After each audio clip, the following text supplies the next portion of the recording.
Hey everyone, this is Speaker Freak 95. Here's a woofer I repaired for somebody. Don't know if this person, he contacted me through Facebook.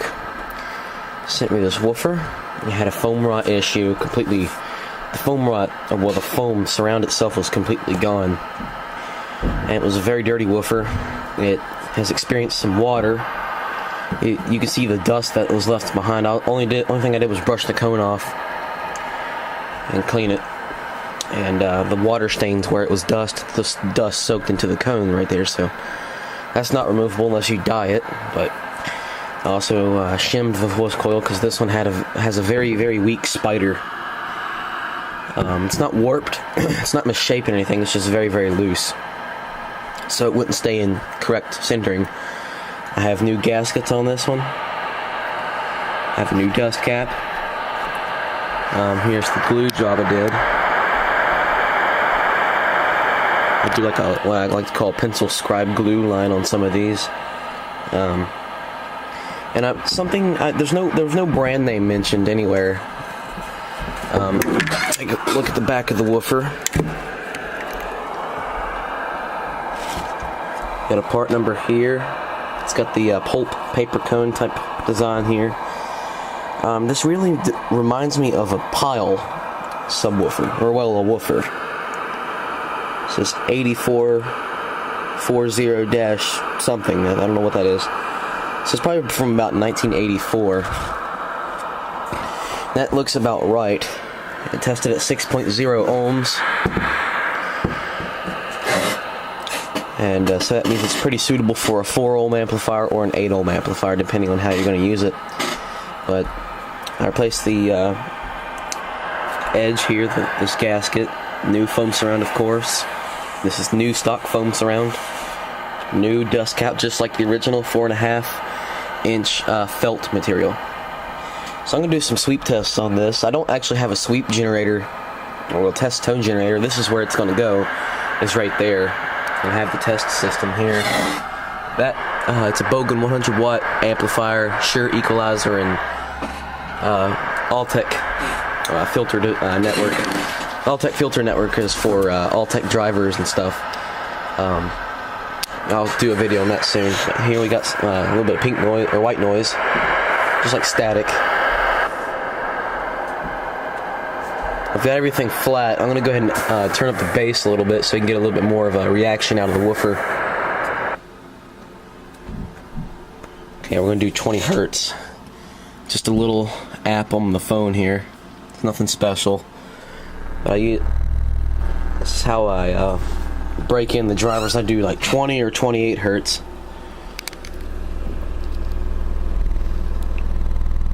Very clean. So I'm going to go ahead and get the phone here.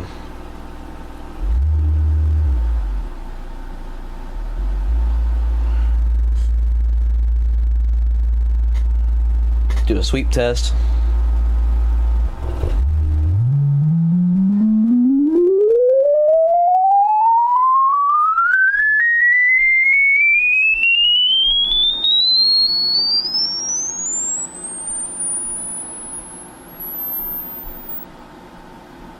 It will produce up to about 16,000 hertz, but it's very, very weak, so it definitely needs a mid-range and a tweeter. I'd say put this on a 2 kilohertz crossover.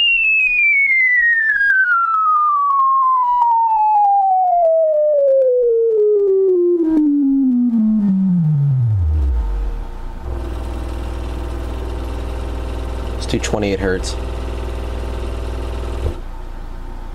So we're at 28 hertz now.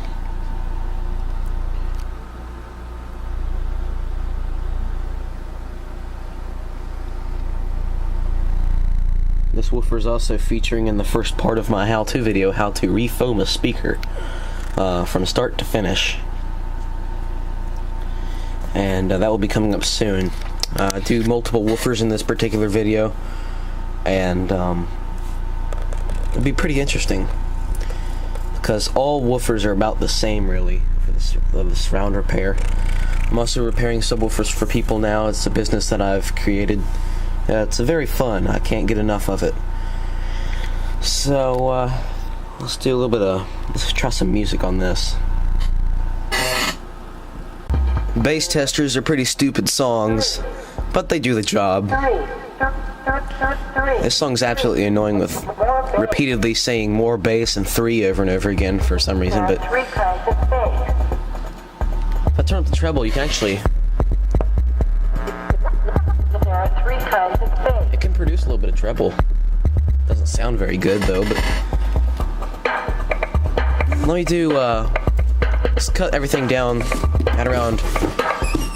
Let's go to the, crossover here. Let's chop everything down about -6 decibels. So just do a subwoofer test here. I love this crossover. I need to recap it though. It acts a bit funny here and there. Let's do -9 or -9.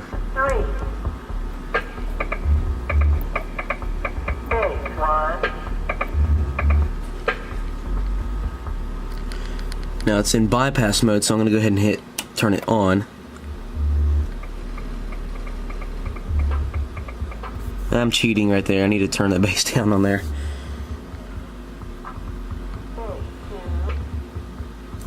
So 31 hertz.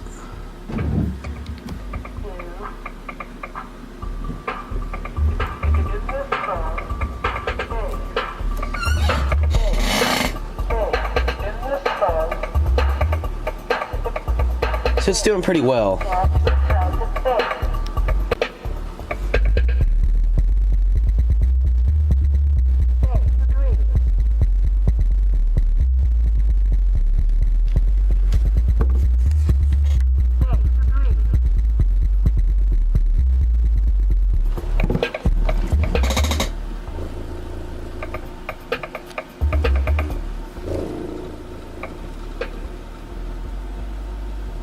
After this little piece here, I'm going to show how I pack my speakers in the mailbox.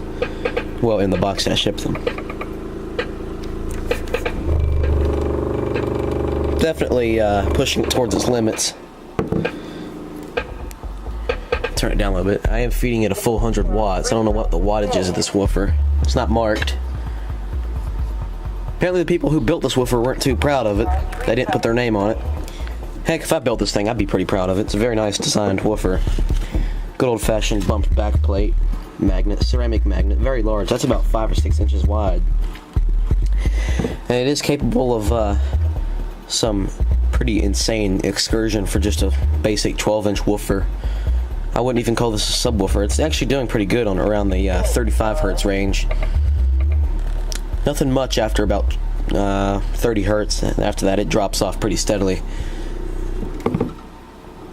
Alright, let's pack this thing up. I'm gonna go ahead and shut down this stuff here, and then we'll unplug the test leads. It's good to have a pair of vintage test leads. Those are actually factory made like that too. So here is the woofer. Take a better look at it. Standard connection terminal pad. I marked a positive there, just and the polarity is correct. I've noticed that some of these woofers, the red dot's on the wrong side, and if you take a 9-volt battery positive to the red dot or positive to the positive, it'll suck in. It's actually supposed to push out. So that is a little misleading there. If you have a couple different woofers in the same enclosure, which I wouldn't recommend that. They might be out of phase if they're, different. Let's take a quick look at this before I ship it. Every woofer or speaker that I repair, I'll try to get a video of. It's the box that this came in. Let me make sure I block the address. Okay, here's a nice, perfectly sized box for this. I've completely cleaned off the labels to make sure there's no way anyone can figure out who this woofer belongs to unless they actually provide the information in the comments. Don't know if this person has a YouTube channel. I've not checked, actually. But each woofer will go into this little cardboard holder, as I call them. I make these out of just cardboard boxes, and this prevents the woofer from sliding and moving around. And then I'll staple the other ends shut. It's also a guarantee that no one's messed with it. And then also it's a guarantee that the dust cap won't get pushed in or anything like that. And let me go ahead and glue this shut. And when you get this woofer, you just rip these apart and it'll come right out.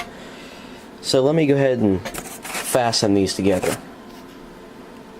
What I use to close these boxes is just a simple, good old hot glue gun. And you can see the remnants of the original surround.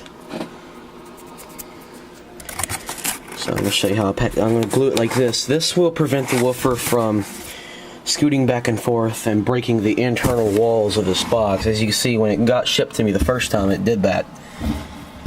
And it's not going to do it this time. And I quite often overpack these. And that's for a reason. I use the DigiKey packaging, that paper stuff, and of course the stuff that came with it. Just want to make sure this woofer gets this safely. And this shouldn't. See, it's not going to move around too much whenever it's close. Let me glue this real quick.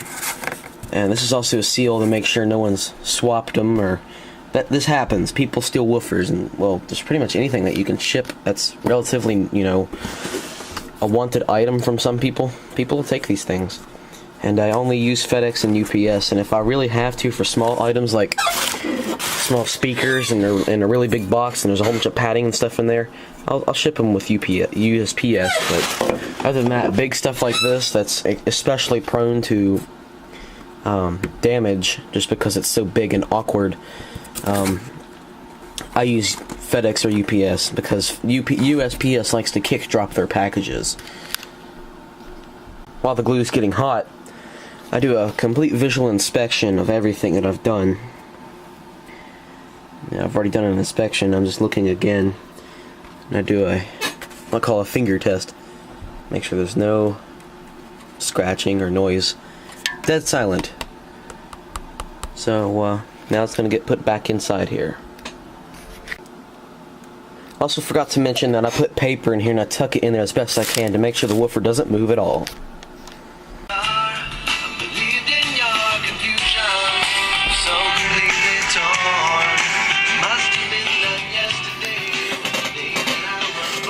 Okay.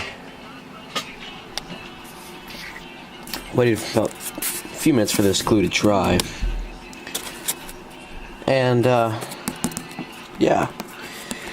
This is just a guarantee to make sure these don't come apart. There's glue underneath these. And, holy crap, that magnet really messes with this camera. And there's the glue bubble under here, and there's also a glue line outside here. These are broken, then this has seriously went through some serious force. So I'm gonna move this speaker. These are cool looking speakers. That one's actually not supposed to be that color. I don't know why that happened. Spent some time outside. So did these, but I'll do a video on that later. So what's gonna happen is this. It's going to go in here like this. Look how perfect that fits. Now it's not going to go directly in there like that because that's not enough packaging to satisfy me, at least. There's going to be lots of padding down here and up on the walls, and it's going to be a very tight fit. So let me go ahead and put some padding in there. 2 layers of paper. It's crumbled up under here. Oops, don't want to film me. And then I have a layer here. This is what you want. There's 2 layers of paper underneath this. I put a little bit of an air hole in the front of the paper here that's holding the speaker, so there's no pressure that can build up. And this is going to go here, just like this. Of course, I'm going to make something for the magnet too.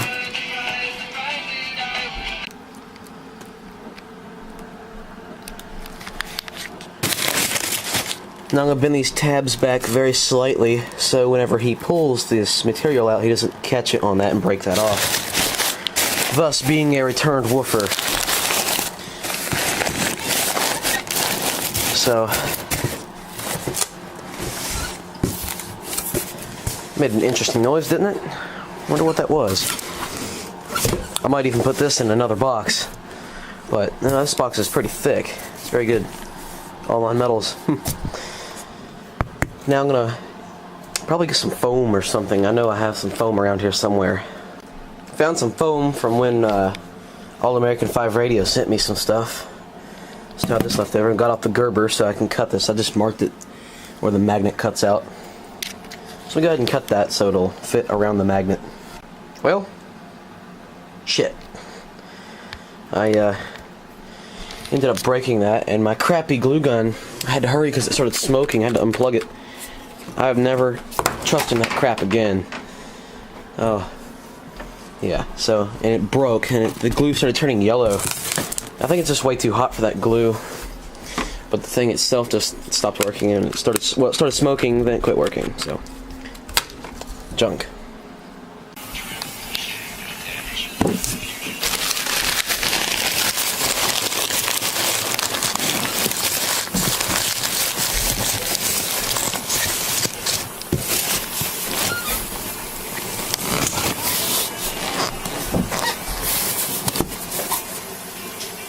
And cardboard on top of that. Gotta block that code on there. I didn't want anyone to know that.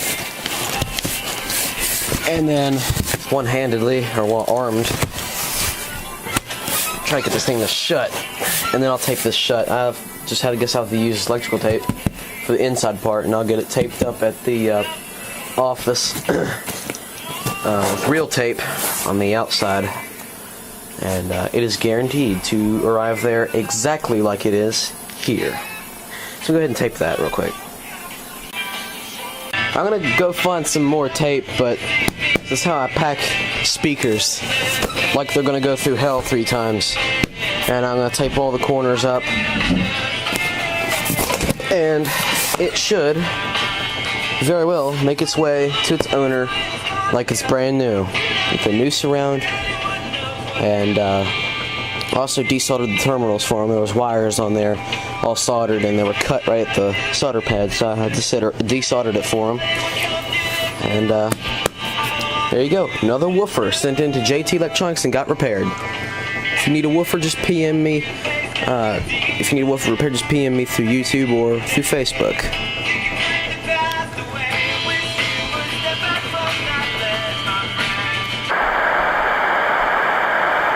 I do like what I like to call pencil scribe glue line on some of these. And there was no brand name mentioned anywhere. Take a look at the back of the woofer. Got a part number here. It's got the pulp paper.